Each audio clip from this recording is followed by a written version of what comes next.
Hello, Stephanie. Oh, wait. So yeah, Stephanie. Yes. Yeah, so thank you so much for being here with us. And of course, as you have see right in front of you is another beautiful face. Stephanie Bernstein is actually our brand ambassador and also a good friend of mine. So she is going to also be my co-host today to welcome you, Desiree. Yes, meet Stephanie Bernstein. Hi. I'm excited to hear you speak. I read all about you and I am eager to learn. I'm looking forward to answering all your questions. Yay! Absolutely. So let's get started. I would love to take, of course, the moment to, again, say thank you for taking the time. Thank you for being here. And also, I'm going to do a formal introduction of you. But as you all can see this beautiful face in front of you, Desiree Martinez. She is a YouTuber, podcaster, speaker, a longtime award-winning social media creative content creator. She has worked with hundreds of businesses and brands to help them grow their business with better content marketing. Desiree knows what it takes to help a business grow, build a community, and lead through very noisy newsfeed. She's a hot mess mom of two, but hot mama, I would say mom of two, and a nerdy wife living in Arizona, where there's always time for margaritas and pedicures. Yes, well, help me welcome Desiree Martinez. Thanks for having me. I'm excited. I hope that everyone truly lives their best margarita and pedicure on the regular, especially hanging in the summer. Yes, yes. Awesome. So let's just dive right in. So we always love to hear definitely about what you do and who you are, but I really believe that all of us have a special story behind why we do what we do. So Desiree, share with us, like, what landed you on social media? Like, why do you care about that so much? And why are you doing what you're doing? Well, love to hear your story. Oh, that's a whole journey. That is for And we sure. want to hear every word. Well, if you want every real word, I have a book about it. But I got on social media. I became a social media marketer totally on accident and out of necessity. So I was part of, I guess, like what now, like the last recession, because we kind of just had one a bit. Back in 2007, I graduated from college with like 0 job prospects after coming out of like a great economy. And so I was like, what am I going to do? Because I had literally spent my entire life, like 12 years from like turning 10 and deciding I'm going to go be an animator for Pixar after seeing Toy Story in the movie theaters all the way through college when I went to college to be an animator and like not having any job prospects, like graduating at the top of my class, being a straight A student, networking, having connections. None of that mattered because no one needed 3D artists because the economy was going down. And so I was faced with having to move back in with my parents after struggling. And what am I going to do? Like everything I was supposed to do in my life has been completely derailed. And so my mom, it's always your mom, right? Your mom's always the most helpful when you need her. I hope to someday be this for my kids. My mom found this website for me called networkingphoenix.com. And it was a new site. It was all about like all these networking events that you could go to in the Phoenix Valley. Now, Phoenix is massive and it's even more massive now. But it's like all these little subsidies. There's all these like chambers. There's all these like masterminds and coffee things. And they were using this site to get going. And my mom was like, you should go to stuff that's like in our neighborhood or in our area and go see if you can like hawk your graphic design skills. And I was like, okay, what have I got to lose? And so I went, and after the shock of like and learning what this whole networking thing was, all of these grown-ups started asking me, what's this Facebook thing? My kids use it. They keep asking me to be on there and I don't get it. And I was like, I had Facebook since you could only get it with college email. Me So too. so I was like, what are the grown-ups doing up in my Facebook? Like, that's not Me okay. too. Because like at 23, I mean, I was clearly not a grown-up. But so I started teaching people about Facebook and what it was and how they could use it personally and professionally as like a networking, a networking ploy. Like, hey, let's get together and have coffee, and I will show you what this Facebook thing is about. And one day, one of these guys came up to me that I had taught, and he's like, Desiree, you should do this for a business. And I looked him dead pan in the face. It was like, no one's going to pay me to be on Facebook. And so I could not have obviously been more wrong.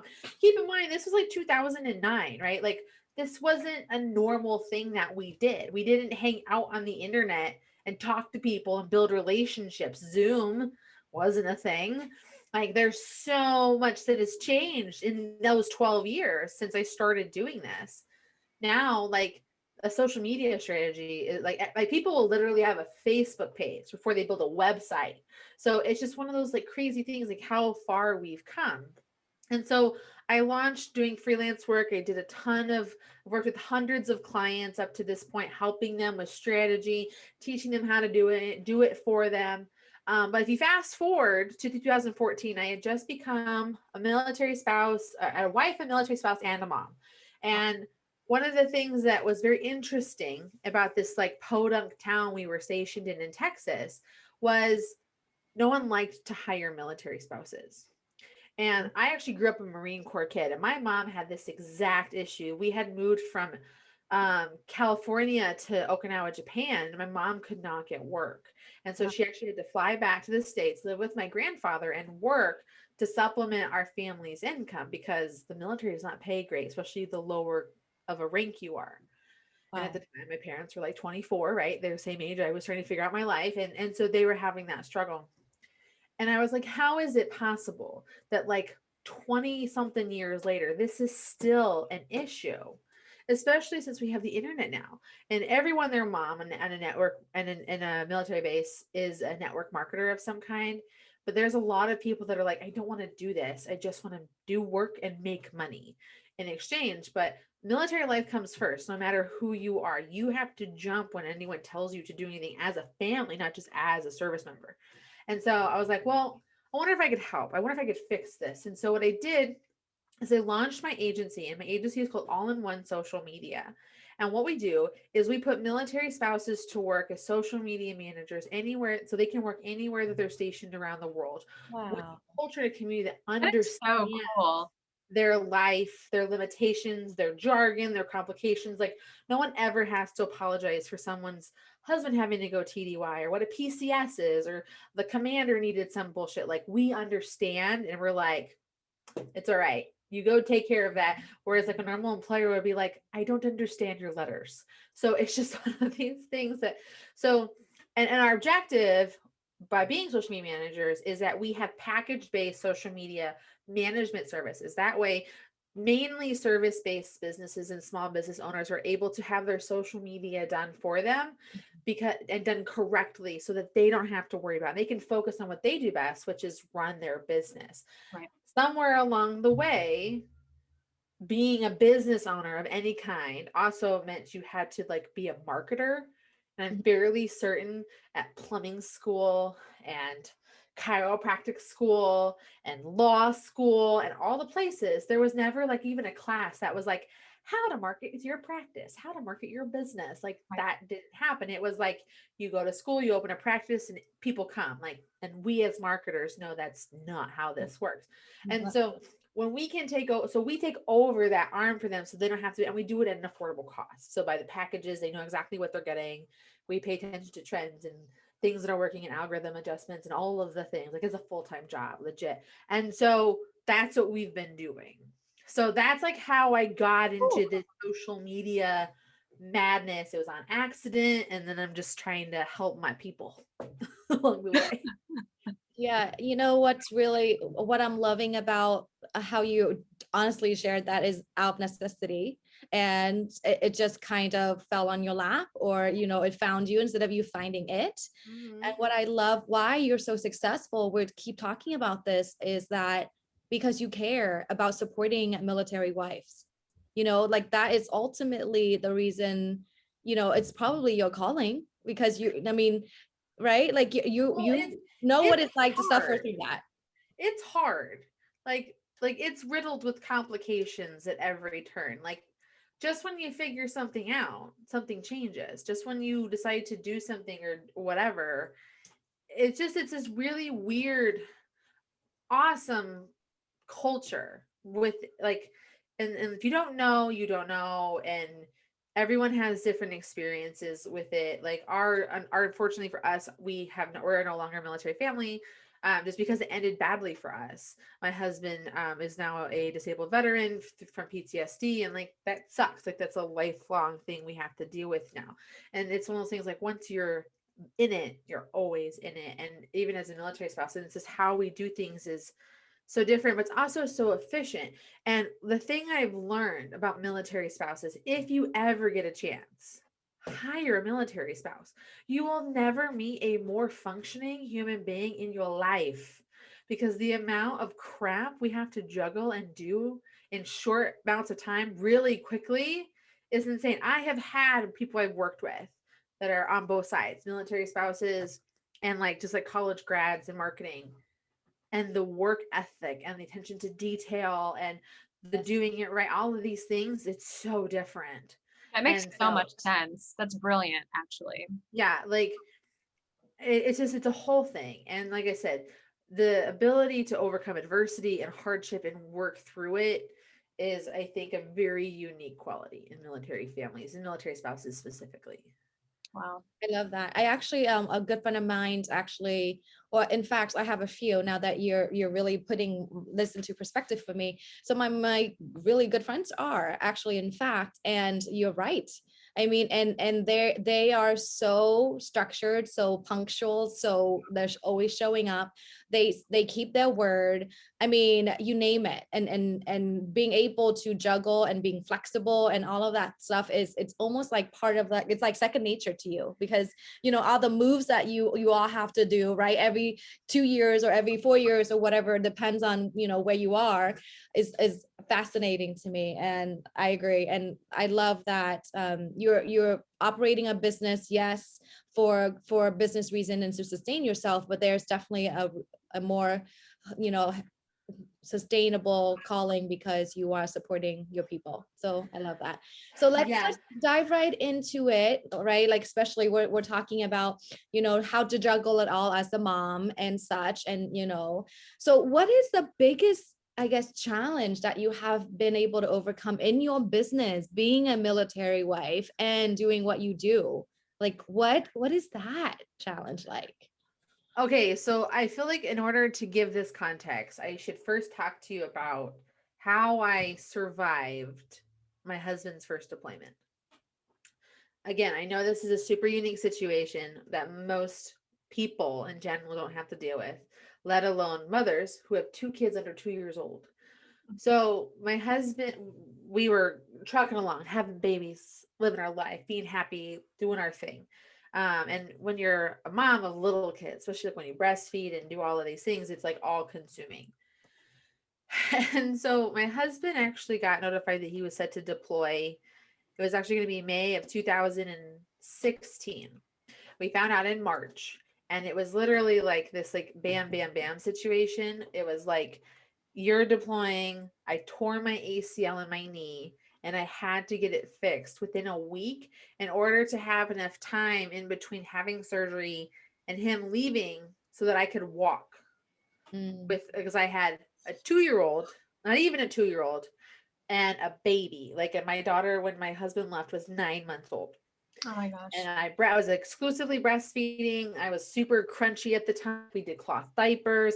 And on top of it, I'm doing all of this with no family nearby. I lived in Texas. My family was 900 miles away. So like it was very on my own for this. So I was very confident. I thought that I'd have this. And then probably like month 2 hit. And at the time, my agency was still in its first year. We had a small book of business, but it was still there. I had those military spouses in place because when I launched my business, it was September of 2015. And a month later, my daughter, I was pregnant. This was the start of my 3rd trimester. Happy 3rd trimester. We started business. My daughter wrapped the cord around her neck twice, and I had to have an emergency C-section. And I was literally emailing my customers, being wheeled into the ER to get her out of me. Hey, having emergency C-section. Sorry for a delay in communication. It was this whole thing. I was like doing social media posting from the coffee shop in the hospital. And I was like, I'm not letting this ever happen again. I will have a team in place to manage work because you never know when stuff's going to come up. And if I hadn't have taken that initiative to have that team in place for this, I would not have a business today because I was a complete and utter disaster. My son was going through sleep regression. My daughter started teething. I wasn't sleeping. I had no help. I had no support. Every person I would call or that was supposed to be there for me was too involved in their own lives or dealing with their own stuff to be able to help me. My mom was far away. My mother-in-law was in Guam because that's where they lived at the time. It was hard. I actually got bronchitis. This was the peak of the disaster. I got bronchitis because where we lived had a ton of, like, it was like, where was this? It was like 3 wind fronts came in and like the pollen got, and I got bronchitis because I wasn't sleeping. So I had no antibodies or reserves to do anything. And I went to the hospital on the base because I'm like, I needed medication or just figure out what's going on. They did an EKG on me. My heart rate was irregular. And they're like, hey, you need to go to the hospital because it was a clinic. I need to go to the hospital. And I had my 11-month-old baby with me. And you're going to call someone to come get your kid. And I was like, who? I literally don't know anybody.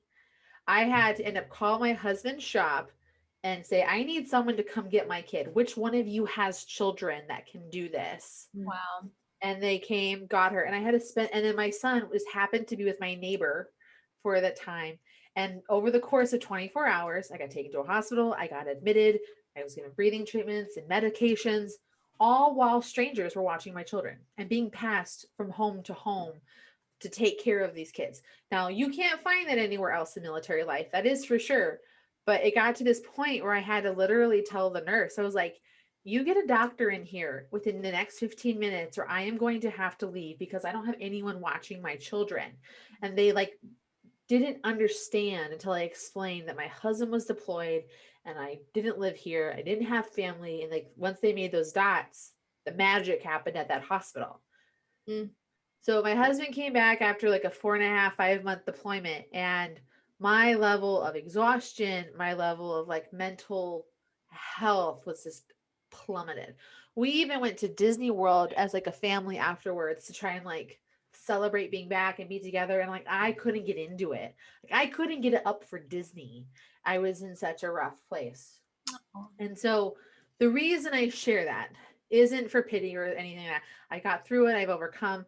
The reason I share that is because we all go through really sucky, shitty moments as mothers at some point. Something bad will happen that rattles our cages and puts us in these dark places.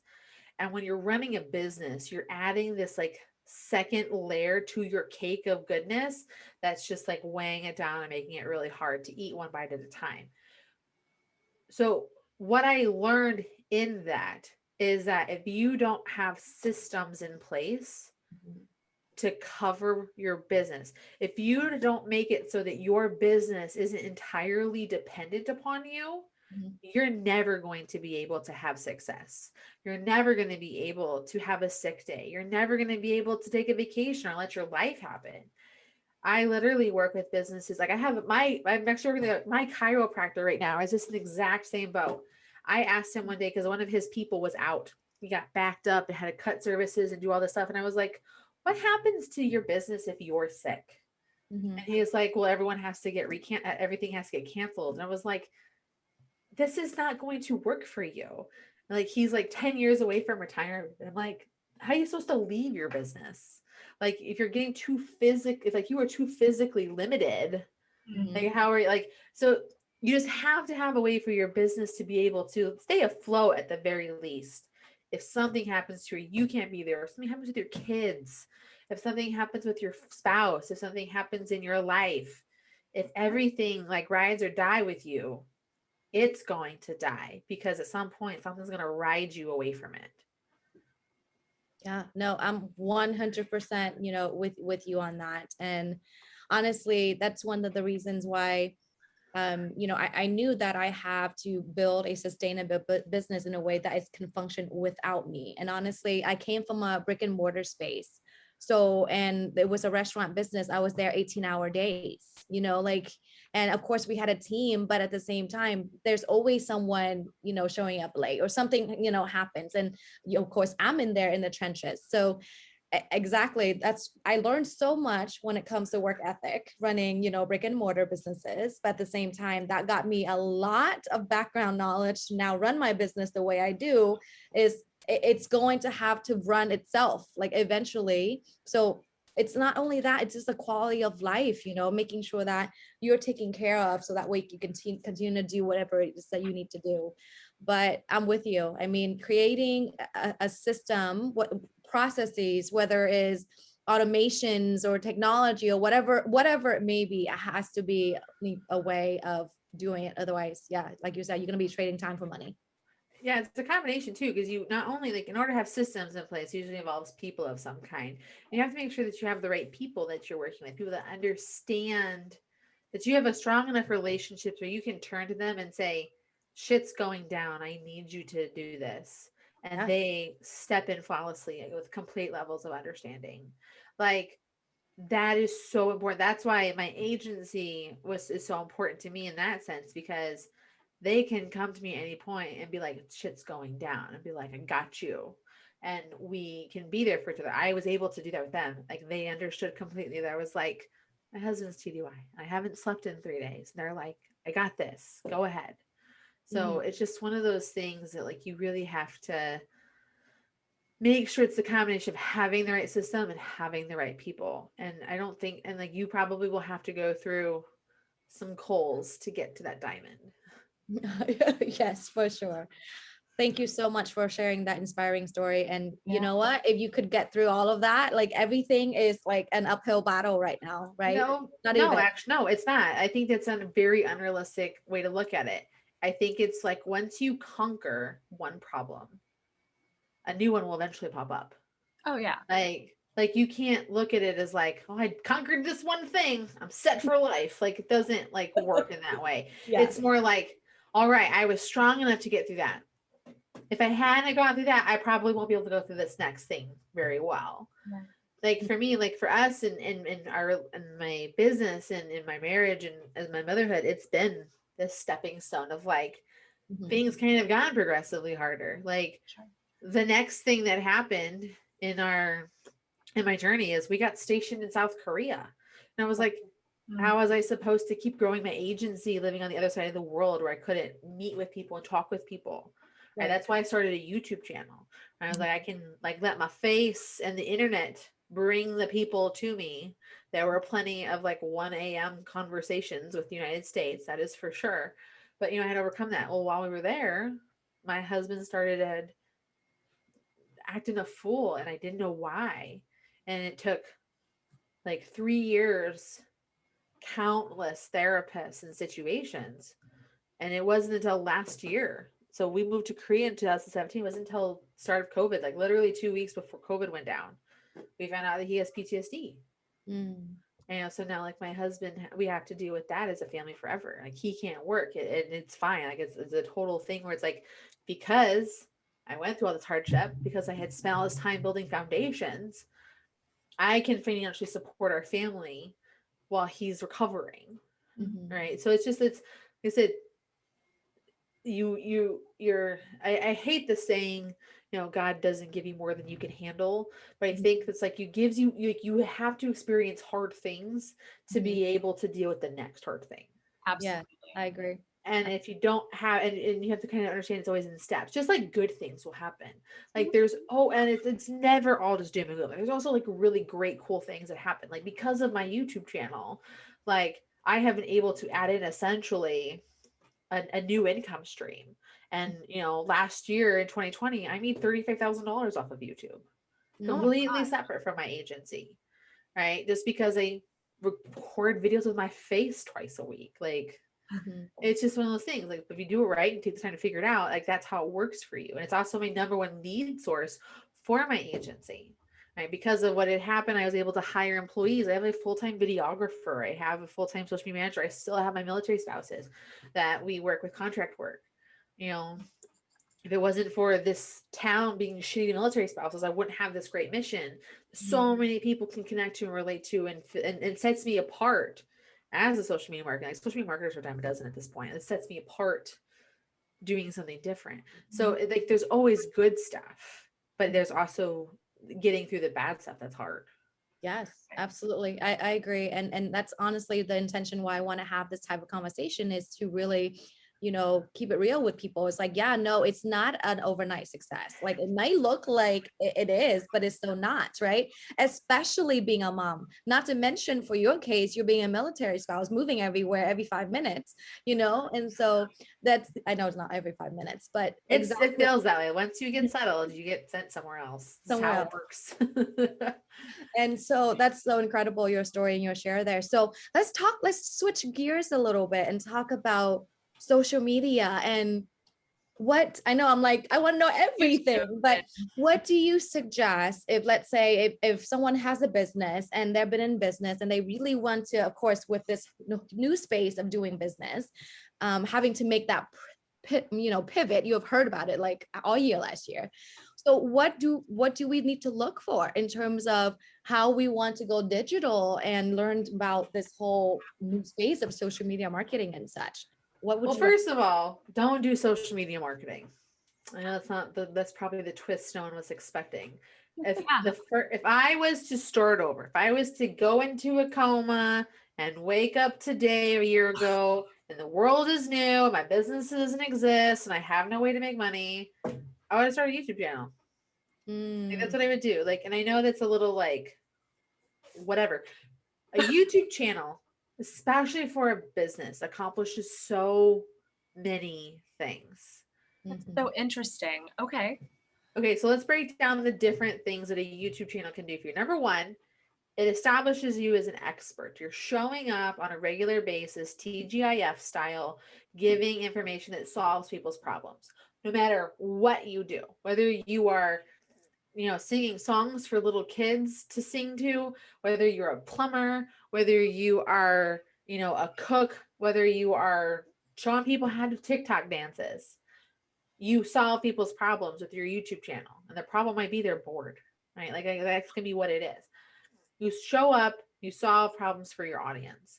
And then from those problem solving videos, you're establishing yourself as an expert. And if you're doing it right, and after this conversation, you will know how to do it right, you're gathering leads from every person that comes to you. The problem with the internet is that we use it without getting anything out of it. And I say that in this way because of this. So many people just create YouTube videos and hope to become YouTubers. So many people post on social media hoping for attention, clicks, and likes. So many people put a blog post and they're just like hoping these things, but they're missing the one fundamental thing in all of this, which is how do I keep talking to them without relying on the third party tool, Facebook, Instagram, YouTube.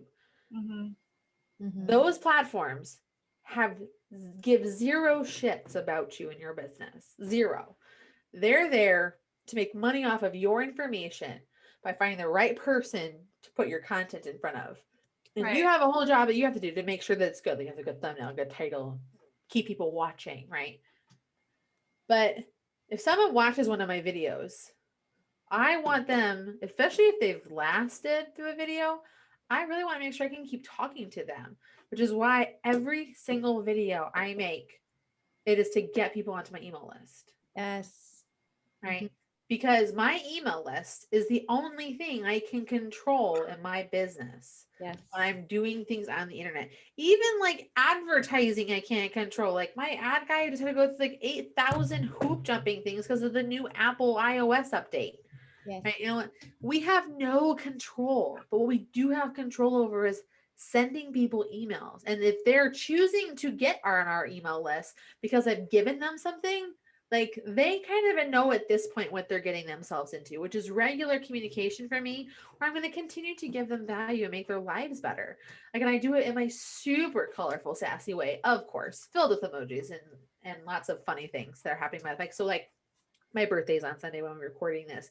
And so I wrote this video, I wrote my email today that went out, and it was like, I'm as old as ... And I started talking about things like about being 36. Like, it occurred to me while I was driving to pick up my kids from school, I'm as old as the women in the Sex and the City show are. The show I watched in my 20s, and they seemed so old to me. I'm the same age as them. Now, it occurred to me that when my mom was 36, she had a 16-year-old. You know, it's just like these crazy things. I'm also super grateful that I did not grow up with social media or smartphone. Me Super too. grateful. Me neither. Super grateful. Like, I'm not looking forward to being a parent of a kid who's dealing with all of that. But I'm glad I was not that like so it's like I get to reflect, and I shared this story with my email list, and then of course sent them to a YouTube video and shared with them other things I'm doing in my life. So it's just kind of one of those things that like I get control over my audience because they know what to expect from me. They know I'm going to help them and move them along the way. And they don't realize it, but they're helping me with things. Like when they watch my videos, I get AdSense. I get views that I can share to sponsors. I can share affiliate links to them. And then they click on something and buy something. I get money for that. Like, they don't have to do anything outside of that. It's not like they have to actually give me their credit card information and do business with me. By using social media and using YouTube and using the internet to your advantage, your number one objective is not sales. Your number one objective is to get them on your email list so that you can get further build trust to get them to buy stuff from you. Now, I have bought countless useful and unuseful things off of Instagram ads. Don't get me wrong. I'll get ya with a good ad. Like I like Lumi. I use Lumi deodorant. You know, I bought cool socks. I bought face creams. I bought this thing off of the internet because it's like revolutionary, like tripod situation. All from ads. All from ads. I also have a lot of stupid stuff like, ooh, these jeans look amazing, and it's like actually like some really crappy China produced product. And I'm like, well, that was a waste of my money. I have no way to return this. Right? We've all fallen victim to a good ad. But, you know, the vast majority of us who are doing business, we have to stay present. We have to stay relevant. We have to stay interesting. We have to stay connected. Mm-hmm. You know, so many people I work with, like plumber, like when I work with service-based businesses, so many people like chiropractors and lawyers and dentists and all that stuff. They're like, why am I doing all this? I was like, well, because you're trying to stay relevant, present. That way, when they need you, you're the only person they could ever possibly think to go to do business with. Yeah. To fix their teeth, to fix their backs, to, you know, help them with their legal problems. You know, it's what showing up and being there when they need them. And you have to have that ongoing presence. You have to keep putting in that work and keep marketing your business all of the time. So I think that when you, with your question, like, tell me everything you know about social media and how we make it work in this new environment, you don't do anything with social media. You have to create problem-solving videos starting with YouTube. And then from YouTube, you can do a whole series of other things that can come from that piece of content. That's the best thing I've heard in a really long time. You mean I don't have to know what TikTok is? No, I think, no, there's so, I have so many feelings about these things. No, the only thing you think you should know how to do is you need to know how to solve your customers' problems.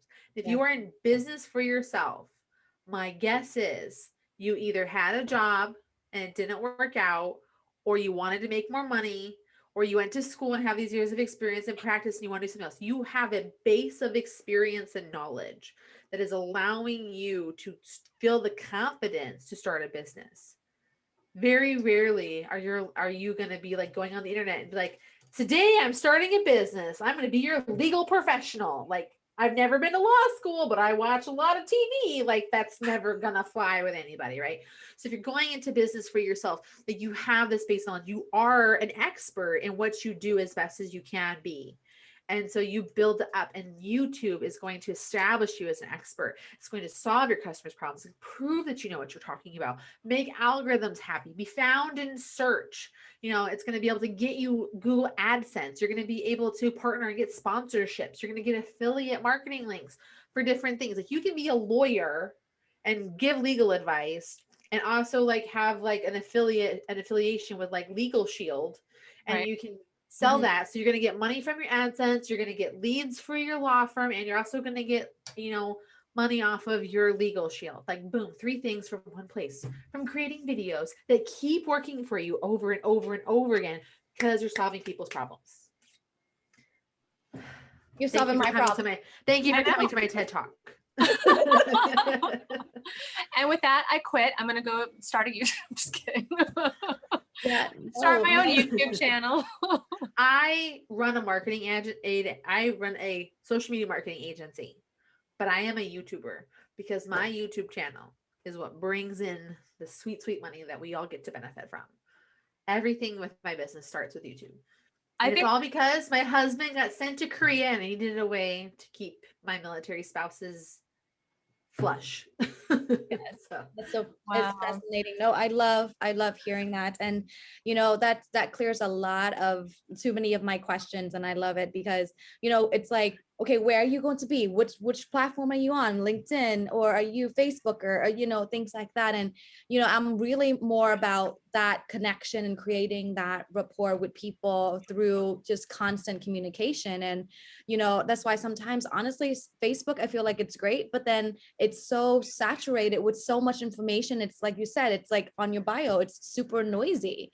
And I feel like YouTube is the thing that I've been hearing so much lately about. And I think the hurdle for, and I can speak for my experience, is that not a lot of people are comfortable on videos. nope. Right. Nope, they're not. Yeah. And I don't know why. I have an overinflated confidence of my plus size appearance. I don't get shy. I never had problems being turned down by people. Like rejections, rejected. You move on, you find the next. Like, why would I mope over someone who's not interested in me? Like, I'm a Good for freak, and I you. totally I have a hard time with people that I like and do business with. Like, they leave for different reasons. Like, that is the counter to that. But like, you give me the Super Bowl, and I am here to share with the world the magic of email lists through YouTube. Like, I can do it. But I think the thing that people need to remember when it comes to this is, number one, you have to do it. Like, you have to. We live in a world where you have to show your face and do ish. Unless you're going to be and there are exceptions, and I'm overgeneralizing, but like, there are, like, if you are going to sell yarn and all you want to do is show your hands, like how to do a pattern, like you can do that. Or like, you want to just talk out something and create like a whole montage video situation, you can do it. But at some point, someone's going to see this, the moneymaker here, and it's going to, whether it's in a networking event, whether it's like doing actual business with somebody, it's going to do a Zoom meeting. Like, we're seeing your face, we're seeing your information. So if you've ever networked, if back when we used to talk to people and not wear yoga pants everywhere, if you ever have done a Zoom call with somebody, if you have ever been in public, people know how you look. People are going to know how you sound. And what's really fantastic about YouTube, if you choose to go the route, you can edit out your craziness and your ramblings and your ums and that kind of stuff. Like, it makes it a little bit more forgiving, in my opinion, but because I can like tailor the most perfect version of myself onto the internet.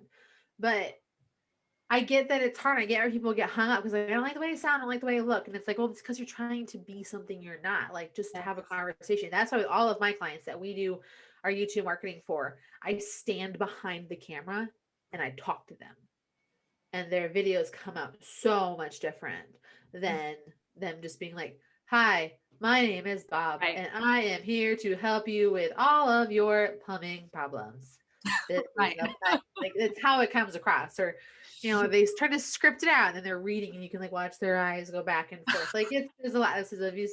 Put a person, like, number one tip for you to make this easier for you after you plan your video stuff, put a person, like a human being behind the camera to look at and talk to.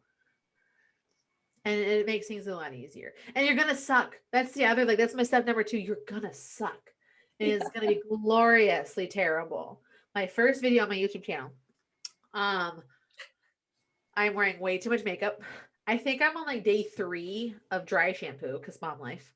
I'm wearing a tank top. You can see my bra, and I'm sweating profusely because the office I have in my house does not have air conditioning, because in Korea, they only put air conditioning in like some of the rooms. Mhm. And I was like upstairs, and it was like July with 100% humidity. Ugh. It was a whole situation, but I did it. Mhm. And to make it even better, I was using this exact webcam I'm using for our conversation, just as the Logitech 1080p. I had put it on my laptop, and as you can tell from this conversation, I'm one of these people with my hands, and I was like hitting my desk, and so the like camera bounces and stuff. Like, so it was not fantastic. But It's you're not. being It's authentic. fantastic. It's a fantastic cautionary tale. However, I did it. I showed up. I sucked gloriously, and I got better and better every time I did it. My first year on YouTube, I had a white background, and I had a webcam and a window, and that's how I did it. Because I showed up and I gave value, and I got people onto my email list. And then when I got to move back to the States, I upgraded. I got one of these beauties, Canon M50. It looks fancier than it is. It is the most basic thing that you've ever seen in your life. All of my YouTuber friends are probably like, Desiree, you should learn to use your camera outside of automatic mode. I'm like, whatever, I'm here, right? Is that what matters? But I do it. I show up. I just, like I said, it doesn't have to be fancy or complicated. Like, probably the fanciest thing about my situation is I've set up my office. So we bought a house, and I built an office because I didn't have one. So I turned this used to be a master bedroom, a master closet. I turned it into my office, and I have this, like, if you could see it, it's like this very fancy setup because you can see like my cameras, my mic. I have this contraption in the corner that holds a camera and a place for my phone to do TikToks and reels. And I have my lights mounted to my wall. That way, all I have to do is like turn on my lights and start recording. But I've also been doing this for almost 4 years. So at this point, I know all these things. I'm still nowhere near as fancy as other people. Like, you can do it. Use what you have. Suck horribly for a long time and just continue to get better. And as you continue to get better, you'll start to have more confidence and comfort with what you're doing and how you're delivering it. So number one, put a person behind your camera, and number two, suck gloriously, because it's the only way you're going to get better. I love that. Suck I love that. gloriously. Yes, that is going to be in my mind for the rest of my life. Yes, I love it. So if you have, I guess, one last piece of advice for, online marketers or aspiring online marketers or service-based professionals like you have shared, what is that? Like, what is the piece of advice? Of course, all the thing you have shared already, but what should we look out for? Or if you could tell your younger self, as a marketer, what would you tell her? I would tell my younger self not to go to college. That's what I would tell my younger self. Because I no one needs that kind of student loan debt. Well, That's the first thing I would tell myself. But I mean, like, to wrap up a little bit, like, use YouTube as a way to be the foundation of how you market your business. It's going to do so much for you that you don't even realize. It's going to establish you as an expert. It's going to answer questions for your customers. It's going to bring you new leads to the right search optimizations. And it's going to set you up for success long term to bring you additional revenue streams, because YouTube videos are like the only thing that comes from content creation that keeps working for you. My top performing videos are like 2 or 3 years old, right? So that keeps working for you. So understand that that's how this is going to work. And when you're getting started with your YouTube channel, once you've committed, put a person behind that camera and talk to them by answering the top questions that you get asked all the time. Top 10, write them down. What platform should I be on? What's the difference between Facebook and Instagram? How do I set up a Facebook page? Like, these are the stuff I have to deal with. And I have bad videos for all of those things. Start with those. And then remember, you just need to suck gloriously. But what's most important about all of this is my mantra for everything. You have to start, you have to suck, and then you will get better. Like, that's just how that process works. I want you to think back to everything that you love to do right now. And I want you to remember how bad you were at the first time you did it. Don't expect a professional, clean, polished, top-notch, number one trending YouTube video style video out the gate. It's unrealistic. Give yourself that grace. And so if I had to like close and give advice on everything, it would really just be start, suck, and get better at everything that you do.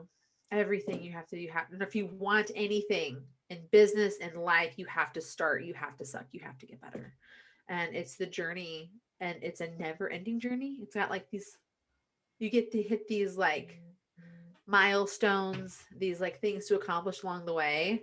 But those are just, hangouts on the way to the next adventure and journey. So I know we can talk about motherhood very much in our conversation outside of like my trauma with my children being super terrible babies. So, breastfeeding. Oh, I was actually going to ask you But the question of what is your best parenting advice? Actually, I was just going to ask you. It was on a tip of my tongue. my best parenting advice is parent the kid you have, not the one that you want. Wow. When we're thinking about having kids, and when they're like in you growing and stuff, or you're going through adoption or whatever the situation may be, you're always thinking, what kind of kid am I gonna have? What are we gonna do with them? I'm gonna take them to do all of this. They're gonna do all of that and all this kind of stuff. But then they show up and they'll probably absorb some of the things you want them to do. Like, for example, my husband is super into video games. My son is obsessed with video games. My daughter, against all of my desires, is super creative. Like, as I went to college, I was so heartbroken by art college and things. I'm like, I don't want my kids to do art. That felt like her favorite thing to do. And I was like, It's in her DNA. Parent the kid I had. So there's a lot of, so the parent the kid I have. Like, I could want them to be all of these things, and I could try and force them to do these things. And I can see all of my friends who have these like what seems to be perfect little children, and or whatever it may be. But like, I have to parent the kid I have, and I have to figure out what to do to help nurture them for success, so that because I don't think that any person or kid especially should be forced into some preconceived box of expectations. I don't want a robot. Like, I don't, and that's one of the great things about business. I don't have to do what people tell me to do. I get to do what I want, how I want, in the way that I want, and damn the consequences, or accept the consequences. But it's so parent the kid you have, not the one that you want.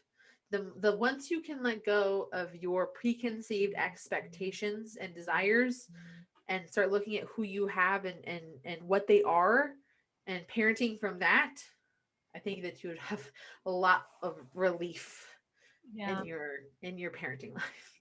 That is great advice. And I'm not a parent. Like but I mean, I'm serious. I mean, because I look at my friends and, my family who have kids, and, I do think that a lot of parents have these ideas of, what their kids are going to be like, or what the siblings are going to be like, and how their relationships are going to be. And it's like, just see what happens organically. What you think and what's going to happen are going to be two totally different things. The more you push, the more you force, the more it doesn't work. Like, my kids are 17 months apart. My sister and I are like 8.5 years apart.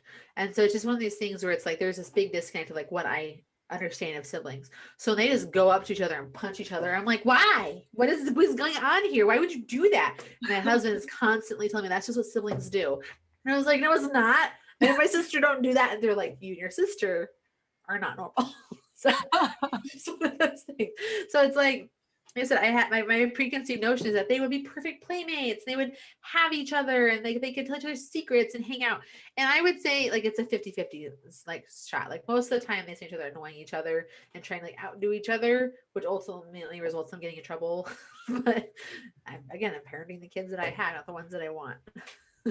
Yeah. No, that's great. That's great advice. And I mean, I can imagine if every parent, or even my parents, parenting me that way, right? Like, I totally would be completely open to expressing myself and such. And honestly, that would be the ultimate, I guess, success story. Right. But that we learn what we learn. And I love that that's your advice, because ultimately I do feel like sometimes I'm trying to live vicariously through my daughter, and I'm like, no, she is a girly girl, and no, like she's not, she's going to be sparkly, and that's okay. Like, I am such a tomboy that I literally for the longest time did not want any girls, because I wouldn't know what to do with them. Like, I would know how to go play ball with a boy and things like that. And of course, God sent me a girl. So I was like, okay, I'm gonna I'm doing this now. I'm gonna do this. So that's awesome. Thank you so much, Desiree, for all of your shares, all of your knowledge. And you know what? I'm actually inspired. I do have basically a podcast I launched last year. And then I also have a YouTube channel where I basically put out my podcast on videos and such. But you inspired me, perhaps to focus on that, because honestly, I don't know if I want to play the social media games. You know, it's no fun. I mean, I'm legit a social media manager, and I understand the importance, and I think I feel like in this social media is important. Social media has so much value, but there are things you got to do before it, to make it work for you. And I think that it starts with the foundation of YouTube, which is why I have my one video club. One video club is all about making one video and turning it into a month of content. So it's like doing more by creating less, and just one of those things. It's really helpful. awesome. So awesome. So what's next for you, and how can the audience find you? How can we find you? So 3 things. Number 1, check out the One Video Club. Like if you liked what I said today, but you're like, Desiree, I don't know what I'm doing. One Video Club will help you. I go over everything that you need to do to get started. Create videos, from creating your video through like what to do with it. Like that's a great thing to go. Number 2, Women of YouTube podcast. Like that's where I talk with other women creators who are doing things on YouTube of all different walks of life, all different channels and situations, and they're talking about their journeys and how they make money and what they do and what advice they'd have. So if you're looking to like learn more, dive in more, get more details, and see if you can find someone that feels right to you, because I really truly believe representation matters, like that podcast is a great place to start. Number 3, if you thought my story about my kids and all that was really interesting, I wrote a book all about my journey from the sucky, shitty part I talked about with losing my job or not having a job, all the way up to like through COVID, like where we ended up in like, I want to say like in February. Mm-hmm. So it's called Start, Suck, Get Better. It's in my book. That's fantastic. And if you're anything like me and you can't actually read physical books, there is an Audible as well. That's great. Thank you so much. All right. Let's open up the floor just in case. I know we have some people in the space that may want to ask any direct questions. If you have a few minutes, Desiree, if you don't mind. Go ahead. Yep. Go ahead. If we have any questions, you can pop that in the chat and I'll make sure that we have it for Desiree to answer. Just checking things out. Sometimes it takes a minute for them to type in too. So. Okay.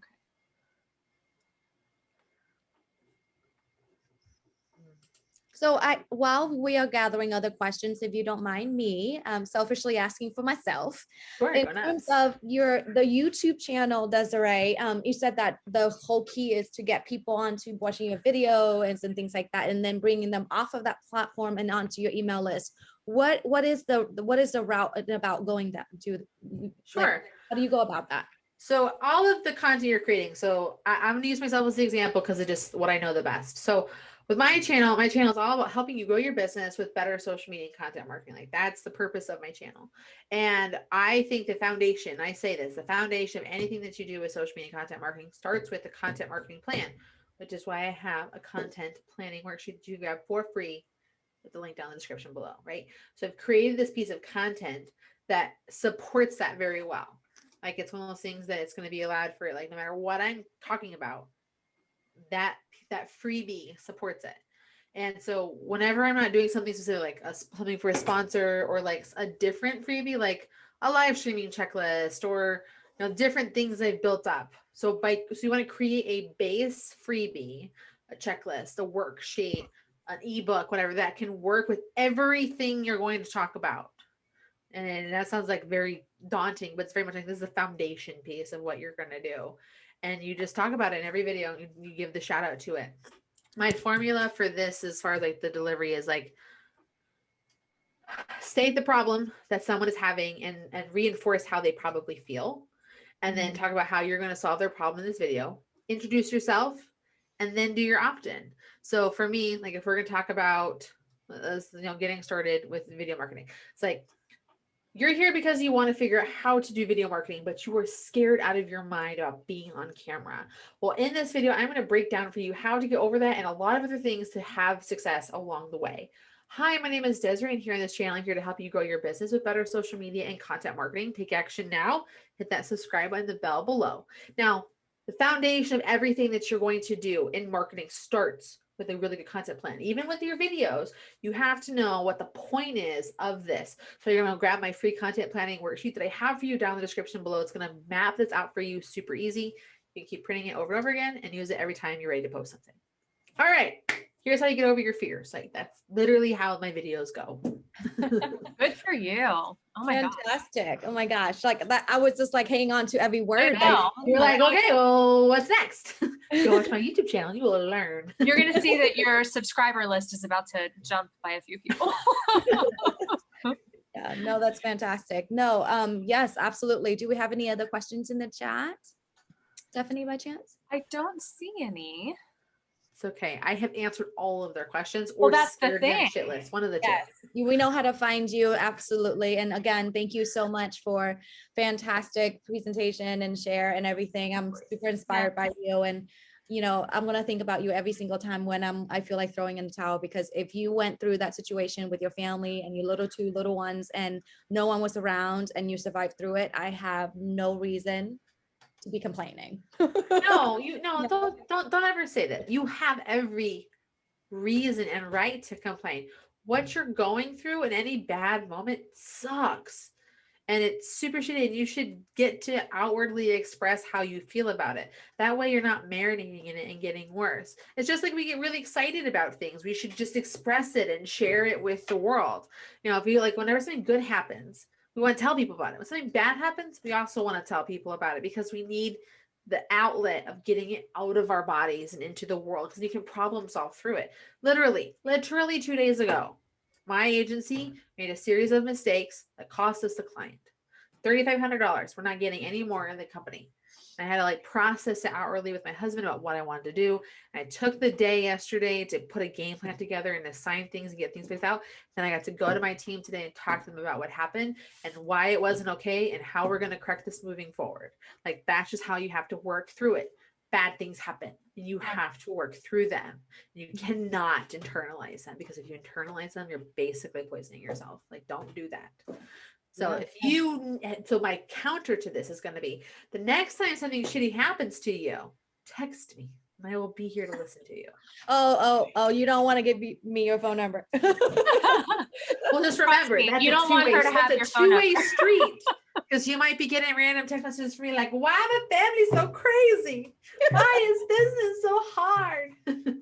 So don't you worry. This is amazing. Thank you so much, Desiree, again. Thank you. You know, You guys have a great day. I will end the way I end everything. Remember, you and everyone listening are possibly amazing. Thank you for your time. Oh, thank you.